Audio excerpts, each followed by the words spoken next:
I wanted to have this glimpse of hope, this glimpse of intelligence, this glimpse of courageousness, of savvy, of no longer cowardice. I wanted to give a couple of illustrations of strength.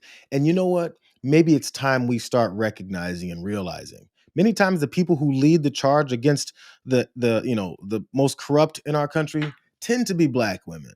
One reporter in the gaggle, who's probably never going to be invited back, decided to stop kowtowing to Donald Trump's bullying. Going into New York too, Mr. President, and we're going to be going in quiet. You're really obnoxious. I'm not obnoxious, but I'm trying to ask you, what about your plans You are for really Memphis? obnoxious. I'm not obnoxious, but I Okay. am asking, what are your plans for Memphis? Many people want I'm not going to know talk what to the you numbers are until gonna I be call like. on you. What are your plans for So, Memphis? who Mr. else? Yeah, go President? ahead. Yeah, I just want to. Did you guys notice? He has his shush, be quiets, and you're obnoxious. And if you keep talking and don't respect the guy who doesn't respect anybody else, he has nothing else. Did you notice that? I want you guys to watch it again. Did you notice? Watch how he then folds and he can't do anything about it because he's weak. Mr. President, And we're going to be President- going in quiet. You're really obnoxious. I'm not obnoxious, but I'm trying to ask you, what about your plans You are for really Memphis? obnoxious. I'm not obnoxious, but I Okay. am asking, what are your Okay. plans for Memphis? Many people want I'm to not going to talk to you until I call on you. What are your plans for So, Memphis? who else? It ends up illustrating just how he is and how he can't handle any kind of actual pushback. All these folks are afraid of losing their access. And then he keeps threatening them with that type of stuff. And then they run away or they go back to kissing his ass. This is how he expects to approach other folks. Because look, again, she pushed back, just asking about his plans to sending troops into Memphis, like he keeps talking about. But this is an NPR reporter on, again, I believe Air Force One, talking to him. And look at how she says nothing. But this is how his approach is just because of where she's from. Regarding Antifa, what you posted. NPR, sir. Regarding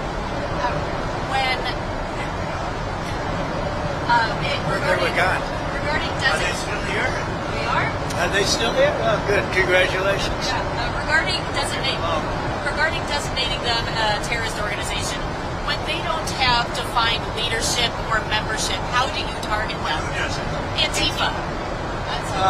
We're going to find out, right? We're going to see. People have been talking about it for a long time. We're going to see. Did they have anything to do with your network? Okay. Well, we're going to find out. Dude was confused. You see him have that spinning head? NPR, you guys aren't supposed to be here. I thought I eliminated normal news organizations. I thought I only have a bunch of water-carrying minions surrounding me. I thought I only have people that are afraid of the threats that I keep tossing at them, that are supposed to ask me questions because I'm so very weak. All she said was, you identified that Antifa is this terrorist organization. You're going to start going after them. What does that mean? He can't answer that question because all he's going to use it for is anytime he sees someone he doesn't like he discovered in that reporter right there and said, how close are you guys affiliated to Antifa? It exposed so many things in 40 seconds. It was very straightforward. I can't answer questions from a news organization that I haven't already put in place. And number two, when they ask me about Antifa, I have to then threaten this reporter and say, well, we determined them a terrorist organization. We're going to find out if you're connected to them enough that I can then attack you for being here. Let me show you guys some more actual strength and intelligence that pushes back against the extreme idiocy of this White House. Jasmine Crockett pointed out this guy's connection and his addiction to silencing any kind of opposition or dissent because he's completely un-American.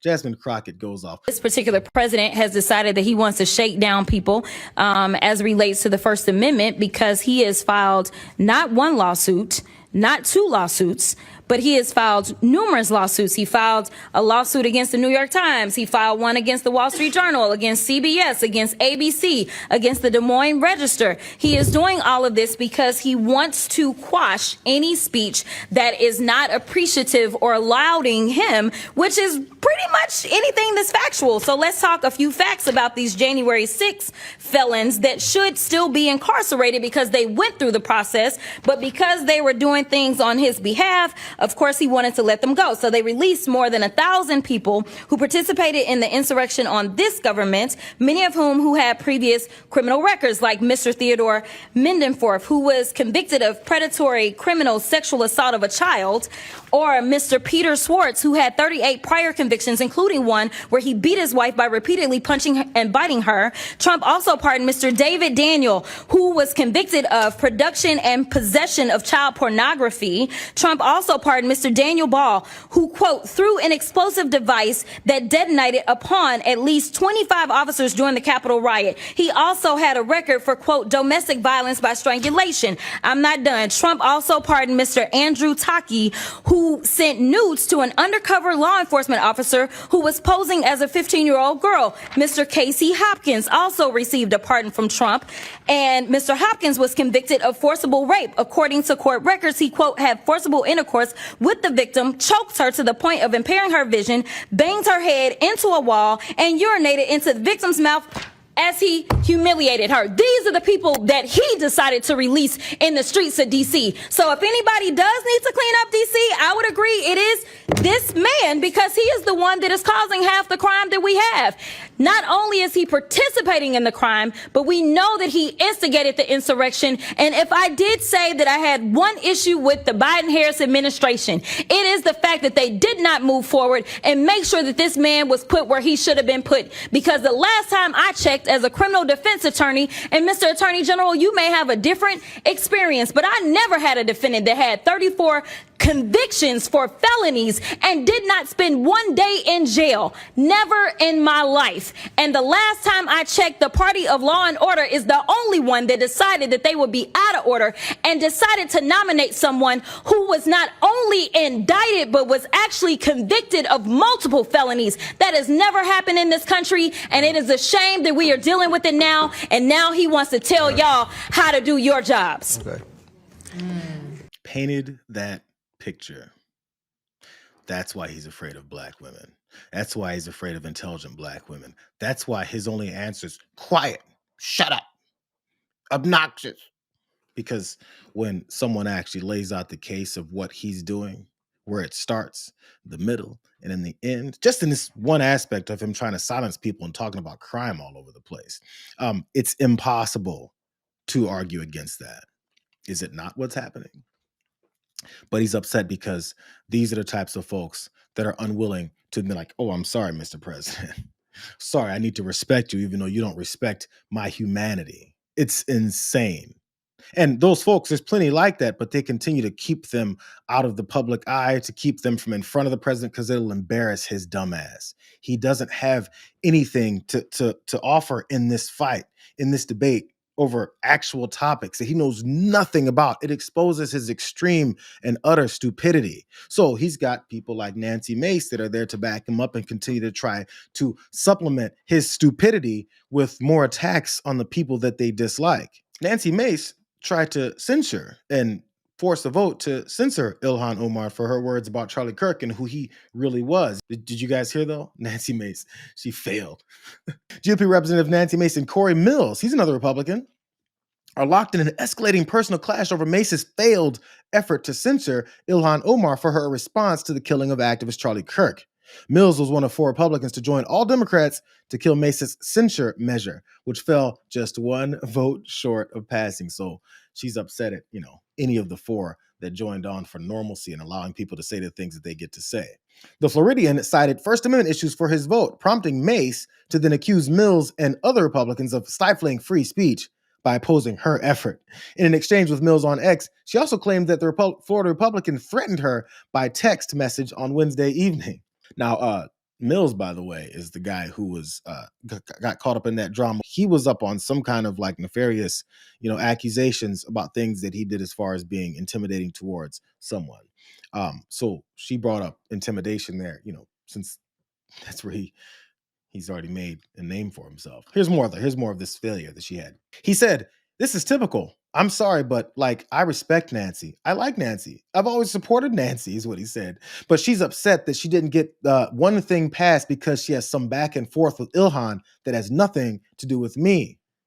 So that was his explanation, but she's so very upset about it. So lastly, this is what It shows so much of their, their weird relationship that they have with Donald Trump. After this whole thing went down, Mace said after the Wednesday vote that the GOP opposition was really gross and very disappointing. Also, this is the best part.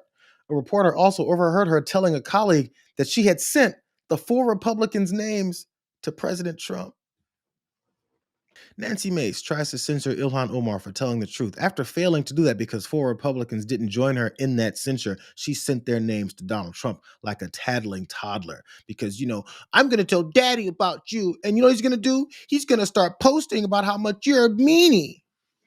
This is the Republican Party. This is leadership. This is people that are supposed to be representing Americans. And she's over here sending 4 names of fellow Republicans that she thinks are supposed to stay in line. And when they don't, you tattle on them so that they can then be afraid to then get back in line. Again, let me point out the type of person who doesn't get back in line. I love this from Ilhan Omar because they keep asking her these questions as if she's the one that's in the wrong here. And she refuses to bow down to this bull.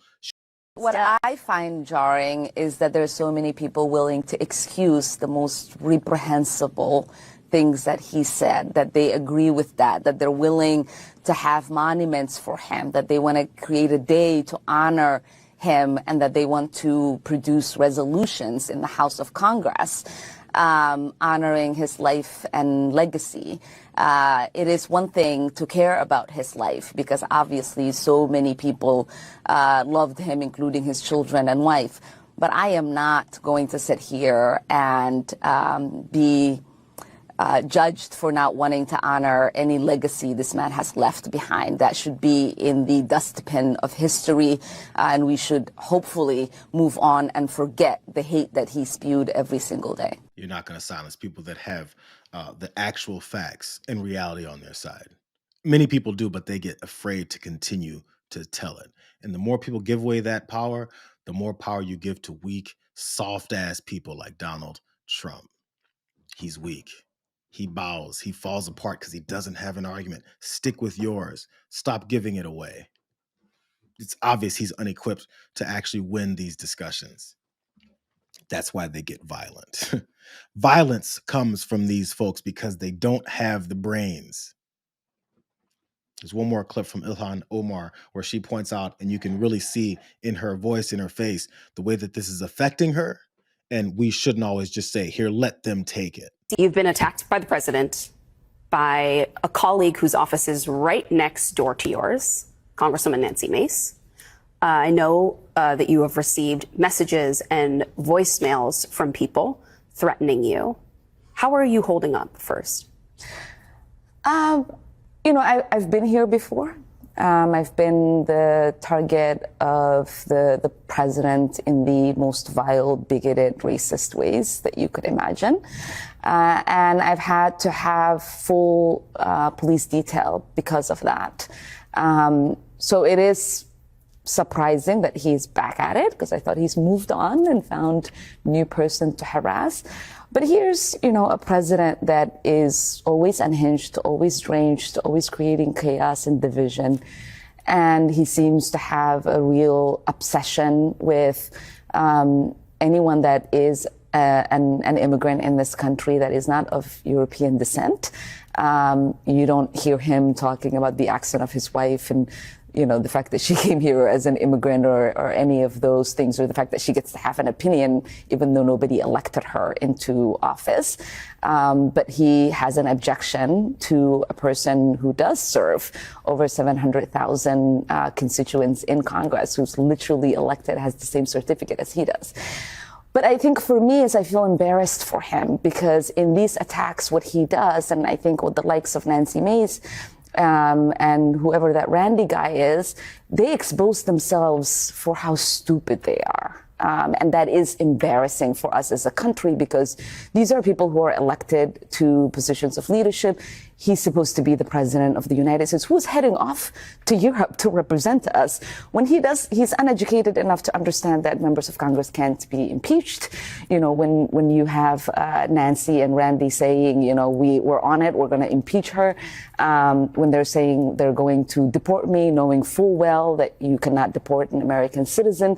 What that displays for not just Americans, but folks on on an international platform is that our country is being led by idiots. And that is not something that we should be comfortable with as Americans. And that's not something that should make us proud. And so in this moment, I feel great sadness as an American that these are the kind of people that the world gets to see representing us.